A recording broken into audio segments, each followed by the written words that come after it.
As-tu déjà eu l'impression que plus personne ne dit la vérité à propos des femmes? Comme si chaque discours oscillait entre adoration aveugle et ressentiment amer. Jamais de clarté, jamais d'honnêteté.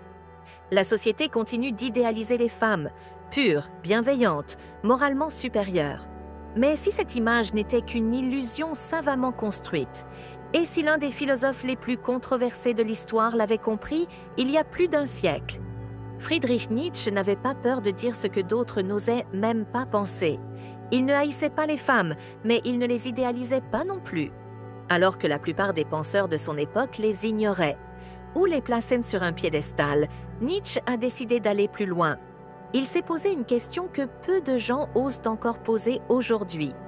Non pas ce que les hommes veulent que les femmes soient, mais ce qu'elles sont vraiment, derrière les masques sociaux, derrière les rôles imposés, derrière les idéaux fabriqués.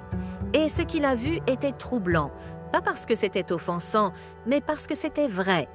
Nietzsche croyait que la relation entre les hommes et les femmes ne reposait ni sur l'égalité ni sur l'amour idéalisé, mais sur l'instinct, le pouvoir et la survie. Et plus on observe le monde d'aujourd'hui, plus sa vision paraît étrangement juste. Ce que tu vas entendre ici n'est ni un discours accusateur, ni une glorification de l'un ou une critique de l'autre. C'est une tentative de regarder en face, une vérité plus profonde, celle qui expose les forces invisibles qui régissent le genre, le désir et le contrôle. Nietzsche ne cherchait pas à réconforter. Il offrait quelque chose de plus précieux, la lucidité. Si tu en as assez des illusions, si tu veux voir au-delà du romantisme idéalisé et faire face à la réalité brute, alors reste avec moi, car comprendre comment Nietzsche voyait les femmes pourrait bien changer à jamais ta manière de percevoir l'amour, le pouvoir et même l'identité. Nietzsche pensait que les hommes ne tombaient même pas amoureux des femmes telles qu'elles sont, mais de l'idée qu'ils s'en font, d'une projection, d'une illusion construite pour les rassurer, les inspirer et parfois même les faire se sentir supérieurs. Il appelait cette idéalisation romantique un mensonge dangereux. Un mensonge qui affirme que les femmes sont, par essence, pures, innocentes, délicates et moralement supérieures. Mais pour lui, ce n'était pas de l'admiration, c'était de l'aveuglement, une fuite devant la complexité réelle de l'esprit féminin. L'image de la femme idéale n'était pas un reflet de la réalité, mais une invention. Un refuge pour les hommes incapables de faire face à cette complexité. Au lieu d'affronter ce qu'ils ne comprenaient pas, ils réduisirent les femmes à des symboles de vertu, de beauté et de rédemption émotionnelle. En faisant cela, ils leur volaient leur autonomie, les transformant en personnages secondaires. Du drame émotionnel masculin. Nietzsche jugeait cette posture non seulement malhonnête, mais aussi lâche. Il soutenait que les hommes se mentaient à eux-mêmes, parce qu'ils ne supportaient pas de voir la vérité en face. Une vérité dans laquelle les femmes sont instinctives, stratégiques et porteuses d'un type de pouvoir qui leur est propre. Ni supérieure, ni inférieure, juste différentes. Et si elles paraissent mystérieuses, ce n'est pas parce qu'elles sont incompréhensibles, mais parce que les hommes préfèrent ne pas comprendre. Ils préfèrent protéger l'illusion plutôt que d'affronter la réalité. Cette idéalisation, disait Nietzsche, n'était pas une preuve d'amour, mais une forme de peur. Peur de l'indépendance émotionnelle, peur de l'autonomie sexuelle, peur d'une femme qui n'a pas besoin d'être sauvée. Alors, les hommes camouflent cette peur sous forme d'adoration. Ils appellent cela de la romance et finissent par y croire eux-mêmes. Mais quand la réalité surgit, quand la vraie femme se révèle, l'homme se sent trahi. Non pas parce qu'elle a changé, mais parce que l'illusion qu'il avait construite s'est effondrée. Nietzsche, fidèle à la vérité plutôt qu'au confort, voyait dans cette trahison perçue l'un des grands mensonges de notre culture, aimer les femmes sans jamais vraiment les connaître. Il ne considérait pas les femmes comme faibles, au contraire, il les voyait comme des maîtresses d'un autre type de force. Une force qui ne crie pas, mais qui murmure, tandis que les hommes affichent leur pouvoir. Par le statut, la domination ou l'agressivité, Nietzsche pensait que les femmes avaient développé une forme de contrôle bien plus subtile, pas moins puissante, juste moins visible. Pour lui, c'était une forme d'intelligence évolutive, Pendant des siècles, les femmes ont été écartées du pouvoir formel. Elles ne pouvaient ni gouverner ni mener des armées. Alors elles ont appris à influencer dans l'ombre, par le charme, la séduction et une précision émotionnelle remarquable. Pendant que les hommes bâtissaient des royaumes à coups d'épée et de discours, les femmes modelaient les hommes. Qui bâtissait ces royaumes?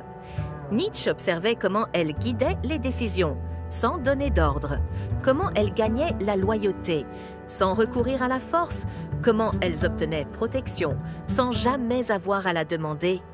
Leur pouvoir était relationnel, psychologique, fondé sur une compréhension profonde de la nature humaine. Elles savaient ce qui motivait les hommes, le désir, l'ego, l'orgueil, et elles avaient appris à orienter ces forces, sans affrontement direct, pas par malveillance, par survie. Nietzsche admirait cette capacité, mais il mettait aussi en garde contre le danger de la sous-estimer. Car ce pouvoir, bien qu'invisible, est d'autant plus difficile à repousser. Nietzsche pensait que les femmes possédaient un instinct stratégique naturel. Elles savaient influencer les comportements, sans que l'autre ne se rende compte qu'il est dirigé. À ses yeux, elles n'étaient pas des victimes passives de l'histoire, mais des stratèges silencieuses. Et ce n'était pas un compliment déguisé. C'était un défi lancé aux idées naïves de son époque. La société décrivait la femme comme dépendante, fragile, soumise. Nietzsche, lui, la voyait comme intuitive, calculatrice et pleinement consciente de son pouvoir. Il ne les blâmait pas pour cela. Il constatait simplement une vérité que peu osaient admettre. Dans le domaine des relations humaines, celui qui détient réellement le pouvoir est souvent celui qui n'a pas besoin de l'imposer. Nietzsche croyait que l'être humain n'est pas guidé par la vérité, mais par l'apparence. Et chez les femmes, il voyait cette aptitude poussée au rang d'art, non pas par superficialité, mais par nécessité.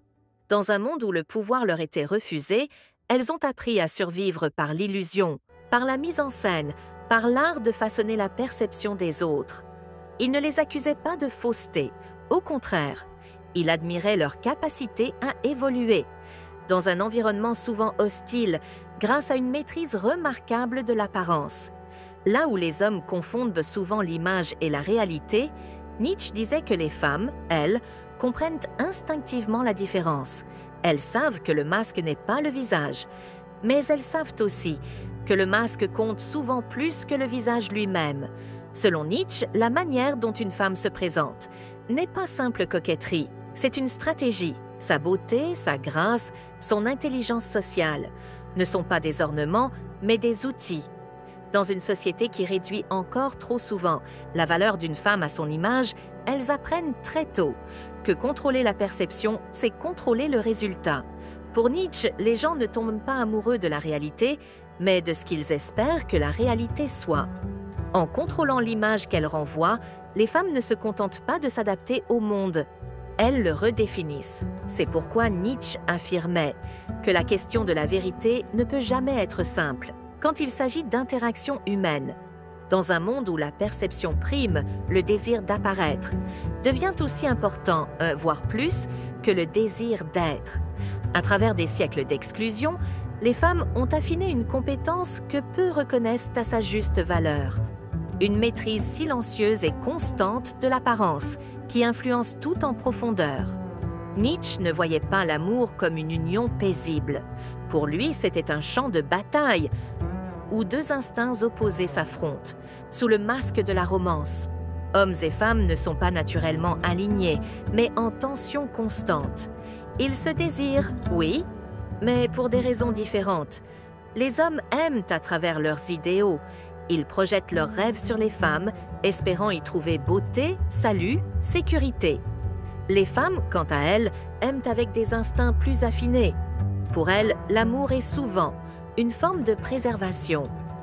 Une quête de force, de protection, d'avantage. Ce ne sont pas des plans conscients, disait Nietzsche, mais des instincts façonnés par la biologie, la culture et la volonté de puissance. Ce qui le dérangeait le plus, ce n'était pas cette dynamique, mais le mensonge qui l'entourait. La société orne cette guerre de fleurs et de poèmes et l'appelle amour. Mais derrière cette douceur apparente, Nietzsche voyait des calculs. deux forces cherchant à s'influencer, à se modeler, à se dominer, sous couvert d'harmonie. Il ne blâmait ni les hommes ni les femmes. Il blâmait l'illusion, celle qui prétend que l'amour est pur, égal et exempt de pouvoir. Pour Nietzsche, toute relation est, en essence, une négociation de pouvoir, souvent inconsciente, mais toujours présente. Et tant qu'on ne reconnaît pas cela, on souffre de ses conséquences sans comprendre pourquoi. Il proposait une alternative: abandonner les illusions, refuser les rôles hérités et avoir le courage de se regarder mutuellement, dans la vérité entière. Non pas comme sauveur ou adversaire, mais comme égaux dans la lumière, égaux dans l'ombre, égaux dans le potentiel, pas identiques, mais tout aussi capables de transcender le jeu, auquel on a longtemps cru devoir jouer.